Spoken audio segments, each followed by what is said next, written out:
Hey guys, and what's up? I don't know where Fitz is because he's running around the room because he's going like stir crazy again. He, we'll find out. Okay, so today I've compiled up for all you new bearded dragon owners, or if you think about Mia, can you leave me alone? She's bothering me when I'm gonna film. Like, you're not even in charge of my channel, like, Mama. So for all you guys who want to get a bearded dragon owner, I basically compiled together a list of things you need when you buy your bearded dragon. So I have some things that are optional, and I have some things that are basically necessary when you get a bearded dragon, so let's get to the list. The first thing you will need is obviously your bearded dragon, wherever mine is, because I don't know. The second thing you're going to need is a tank for them. You're going to want to get a 40 gallon if it's adult, but that's the minimum tank size, and then you're going to want to get a 20 gallon for a juvenile minimum size. So basically at minimum size, like, don't get anything lower than that because it's not going to provide them a healthy lifestyle. This is the complete minimum. You can't really go any lower than this with tanks, or it's not good. But you can also go bigger than that. Like, I remember as a juvenile, I must have put Fitz in the 40 gallon within like 2 months of having him, so it doesn't matter how big you have it, it's just a matter how small, because then it can actually stunt their growth. Third thing you want to get is a lid. So you're going to want to get a screen lid only, because if you have a glass lid, then the UVB rays don't pass glass or any other type of material. It can only pass through screen or nothing at all. But the next two things you're going to want to get are a basking light for them to bask under, and then a UVB UVA light. You want to get the basking light for them to help digest, and then you're going to want to get the UVA UVB light for them to digest the calcium. I don't really find this necessary, but you're going to want to get a nighttime lamp only if your room exceeds temperatures of like 65, 70 degrees. My room pretty much stays in a sauna temperature, so more like 90 degrees. Like, it really doesn't go any lower than that. Next you're going to want to get is either a light stand or domes for the light bulbs, obviously, right? Why did I put this on the list?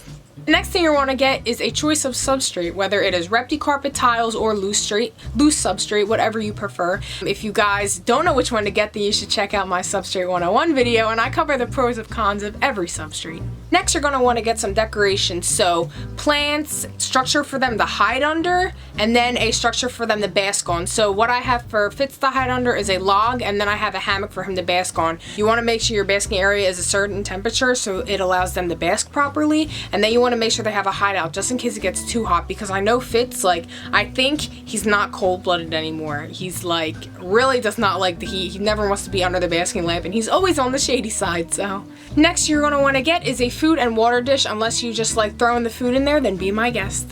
You'll need a spray bottle for when you want to mist them down. Some days I don't give Fitz a bath, and when I don't, I like to spray him down with water to keep him hydrated. You're also going to want to get calcium, but with specifically vitamin D3 in it. This is to prevent metabolic bone disease. It's basically a common disease for bearded dragons get. It's when the calcium from their bones is used to keep them healthy, and you don't really want that because then their bones get really weak, and it's a really sad disease. Like, I'm sure if you look it up online, it's like pretty horrible what they go through. So you always want to make sure your bearded dragon has that calcium in them, so their body utilizes the calcium you're giving them instead of through their bones. Food wise, you're going to want to get a choice of vegetables, whether that's collard greens, mustard greens, whatever you choose, and then you're going to want to get your choice of insects. So I have superworms, but if you guys, I know a lot of people use dubia roaches. That's popular. If you want to get that, then you can use that. And last but not least, for the necessities, you're going to want to get a thermometer just to make sure that their temperature in the tank is regulated. So now for optional things, you really don't need these, but these just make life a little bit easier to own a bearded dragon. First thing is tongs. So if you're not the type to really manhandle an insect like I am, you just pick them up with a tong and throw it in the tank.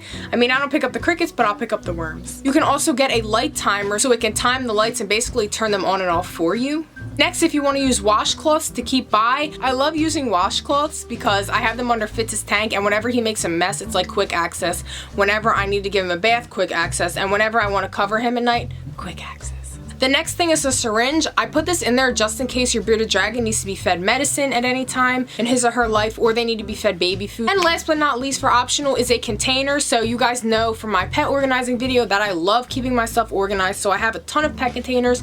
not pet containers, but a ton of containers underneath Fitz's tank. So I have all of his dry food in one, all of the substrates and everything in the other, so it really keeps everything organized. So guys, thank you for watching, and I hope this was helpful for all you new bearded dragon owners. I've included a list down below in the description that I've made myself, so if you want to print it out or screenshot it on your phone and walk around the store with you with it, I made it myself, so I hope you like the design. But I was thinking of you guys, and if you do decide to print it out, I wasn't going to waste your printer ink, right? So I was going to use like a cute little lizard background, but I was like, no, because if my subscribers print it out, you know how much printer ink they're going to waste.